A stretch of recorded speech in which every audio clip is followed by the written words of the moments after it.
2시간 전에 마감한 트레이더가 생생하게 전하는 글로벌 마켓 리뷰 델타원입니다. 우리 시장은 장중 조정을 모두 이겨내고 드디어 종합주가지수 2500선에 도달했으며 해외 시장은 반도체 주식이 약세를 보였지만 변동성은 살아나지 못한 채 내일이 CPI를 기다린 것으로 마감되었습니다. 시장 어떻게 봐야 될지 그리고 대응 전략은 무엇인지 이야기해봅니다. 먼저 아시아 세션 갑니다. 코스피 선물은 개장 초 약간의 갭 상승이 있었으나 선물 시장에서 의외로 개인이 선물 매도가 강하게 나오면서 처음에 시장이 눌렸고 시간이 갈수록 개인은 더 이상 선물 매도를 하지 않았지만 외국인이 선물 매도가 증가하면서 전일 기록한 저점권인 325.60선까지 밀리게 됐습니다.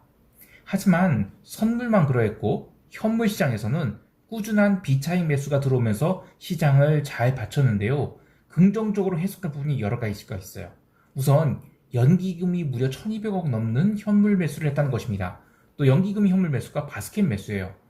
또 외국인이 삼성전자를 무려 2300억 가까이 매도를 하면서 시장을 눌려 했는데 하루 종일 들어온 인덱스 바스켓 매수가 시장의 하락을 막았죠. 결국 11시 이후로는 선물이 반등을 시작하면서 12시 이후에는 외국인이 선물 매도가 강력한 매수로 전환됐어요. 그래서 시장을 들어올리게 됐습니다. 특히 저점에서 고점에 가는 시간이 2시간도 안 돼서 일어났죠. 그래서 그동안 눌려있던 콜옵션 감마가 확 살아나게 됐고 외가격 콜옵션이 장중에 세 따블이 나쁜 이변이 일어나기도 했습니다. 그러나 이 부분은 다분히 의도된 면이 있는 것 같은데요.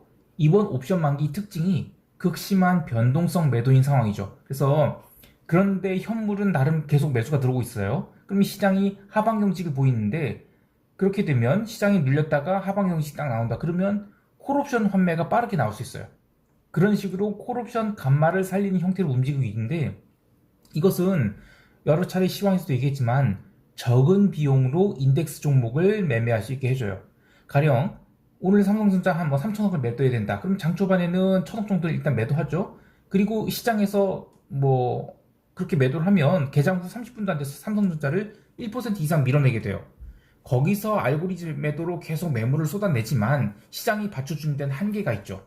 그래서 나중에 나머지 2천억을 매도하게 되면 시장이 완전히 밀려버리게 됩니다. 따라서 처음에 삼성전자 매도를 하고 나서는 콜옵션을 계속 모읍니다. 그리고 나서 선물 매수를 강하게 당기면 베이시스를 키울 경우 이 선물 매수를 강하게 당기면서 베이시스 키울 경우 오늘 오후에 나온 것처럼 프로그램 차익 매수가 들어와요. 그래서 삼성전자를 포함한 인덱스 매수가 들어오게 되죠. 그런데 콜옵션은 워낙 절대값이 낮은, 그러니까 감마값이 높은 상태죠. 그래서 선물 매수를 세게 하면 콜옵션 가격이 크게 오릅니다. 콜옵션은 그대로 둔 채 현물 매도를 조금씩 내놓고 풋옵션을 매수하면 시장이 상승이 이익은 챙기면서 현물도 나머지 2천억 잘 팔 수 있게 돼요. 그리고 혹여 시장이 하락 전환해서 주식 못 팔게 된다. 그러면 풋옵션 매수분이 남은 포트폴리오를 방어하게 되죠. 그래서 저렴한 가격으로 모든 포지션을 관리할 수가 있게 됩니다. 이러한 시장 흐름은 펀더멘털과는 전혀 관계없는 파생 시장에서의 흐름들이죠.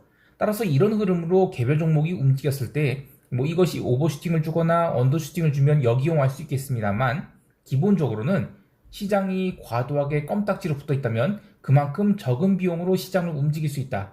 그리고 이렇게 움직이는 종목은 펀더멘털과는 전혀 관계없는 그런 흐름이니까 오해하지 말자. 이 정도로 정리하고자 합니다.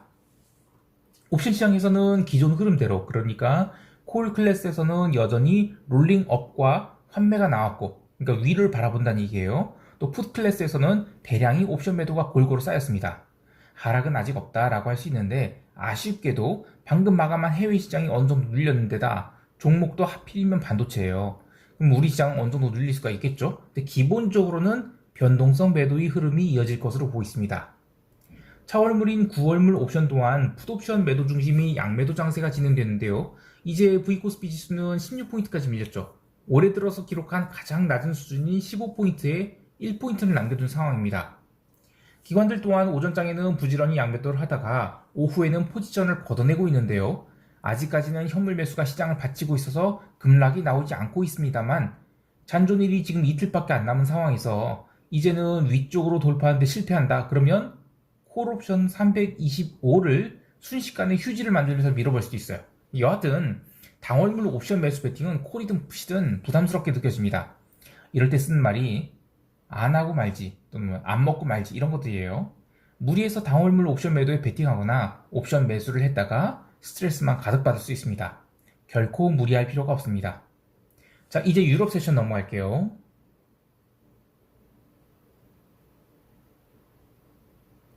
유럽 증시는 아주 조심스럽게 눌렸습니다. 조심스럽게 눌렸다고 한 이유는 시가 이후로 강한 매도가 나왔다기보다는 그냥 내일이 CPI를 보고 가겠다 이런 흐름으로 매수세가 들어오지 않으면서 못 올라가니까 밀렸다 뭐 이 정도예요. 그러니까 공격적인 매도가 없었다는 것이 핵심입니다. 오히려 통화시장에서는 유럽 세션에서 유로화가 꾸준히 상승한 등 리스크 온이 흐름을 보였는데요. 채권도 단기물 중심으로 눌렸고 또 이탈리아 국채도 초반만 강세였을 뿐 이후에는 눌리면서 차분한 흐름을 보였습니다. 뉴스플로우로는 러시아의 송유관 운영업체인 트란스네프트가 이 우크라이나 경유하는 송유관에 이 송유를 멈추었다는 소식이 들리면서 에너지 위기 이야기가 나왔어요. 근데 그러면서 물론 유가가 유럽 세션에서 강세 보이고 또 천연가스도 살살 기어 올랐지만 증시는 생각보다 안 밀렸어요. 사실 유로스탁스 지수가 중요한 자리에 도달해서 지금 방향성을 보이지 않은 채 며칠이 지났죠. 수요일에 발표된 CPI에 시장이 긍정적으로 반응한다면 시장은 굉장히 강력한 레벨업이 나올 수 있다고 봐요. 그래서 그냥 오늘 유럽이 눌린 거는 아주 자연스러운 기간 조정 중 하나다라고 볼 수 있습니다. 마찬가지로 구리 가격도 톤당 8,000달러를 잠시 상회하기도 했으나 윗꼬리를 달고 도치로 마감했는데요. 시장 전반적으로 CPI 경계감이 지배하였으며 또 유동성이 부족한 하루였다라고 할 수 있겠습니다. 이제 미국 세션 갈게요. 미국은 유럽 증시 약세에 더해 개장 초 반도체 주식에 대량의 매도가 나오면서 나스닥 선물을 눌러댔는데요. 장 초반 30분도 안 돼서 12,980선까지 밀려버리면서 이거 하락장으로 접어든 거 아닌가 하는 오해를 낳게 하였습니다. 그도 그럴 것이 갭 다운으로 출발한 다음에 바로 계속 밀어버리는 거 이건 좀 특이한 케이스죠. 이런 것이 하락장에서 나오는 것들인데 물론 갭 다운 나온 것을 어느 정도 전일 종가선까지 말아 올렸다가 다시 내리는 것 이것이 가장 좋은 하락장의 패턴이에요. 근데 오늘은 하락장이라고 볼 수는 없는 여러 가지 이유가 있었어요. 일단은 나스닥 선물이 13,000포인트를 중심으로 강한 반발 매수가 여러 차례 들어왔죠. 그래서 시장 참여자들 어렵게 했고요.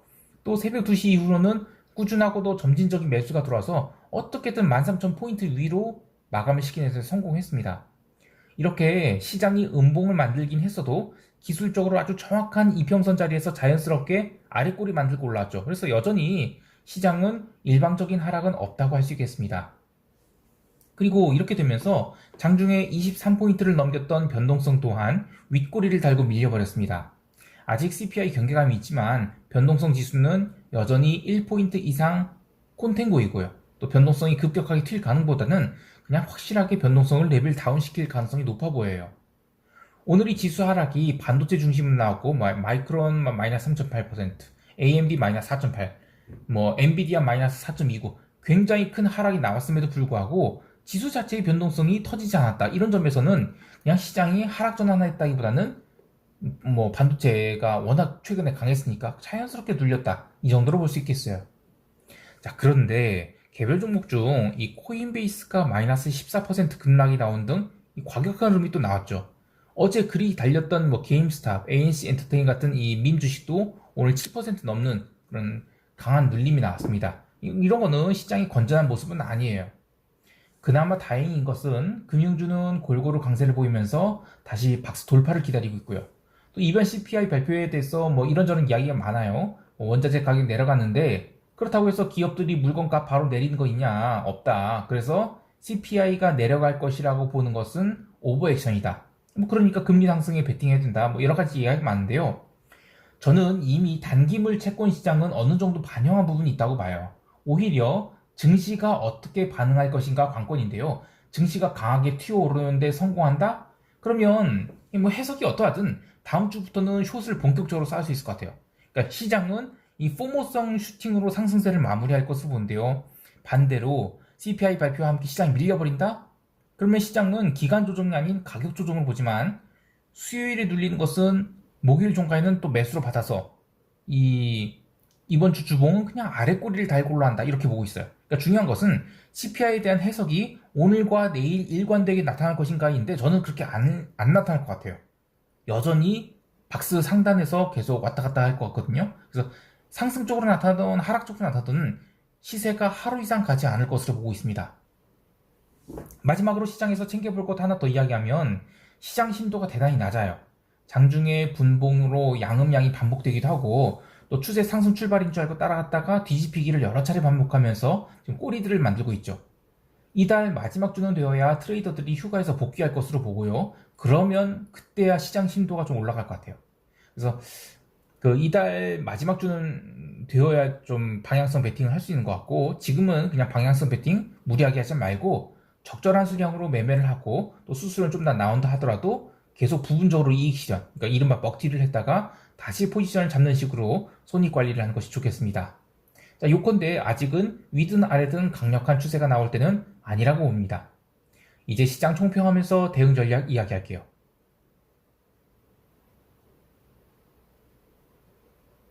우리 시장은 종합주가지수 2500선을 넘겨서 마감했지만 야간 선물 시장에서는 조정이 나와서 어쩔 수 없이 쉬어갈 가능성이 있겠는데요.